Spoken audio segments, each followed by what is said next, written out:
Abụ m onye Anambra. Ụgwọ isi anyị anaghị adị ọnụ ma ncha maka na ndị nwe anyị kwenyere na anaghị ere anyị ere.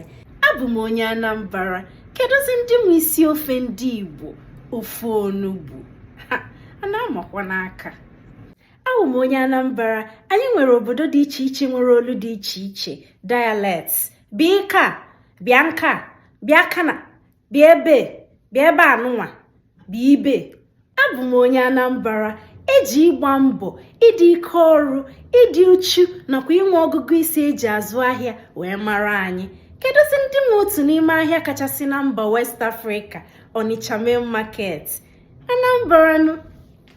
Abụ m onye Anambra. Aha nna anyị Okafọ, Okeke, Okonkwọ, Umenwankwọ, Umenweke, Nwoye, Nwọfọ, Mbọnụ wee dịrị gaba. Abụ m onye Anambra.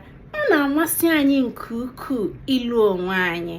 Nne, onye ụmụuchu na-abịara m di.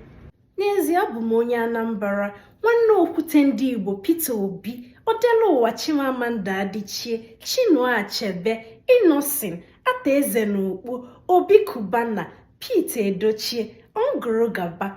Biko tinye anyị ugoruru anyị, a na-amakwa n'aka. Abụ m onye Anambra. Eji m igbo izugbe wee mee ihe onyonyo nụnwa ka o wee kwuo onye enu na onye ana ghọta. Nsụvaba anyị ya ba aghọta ya va. Ọ dị mma, ele ebe.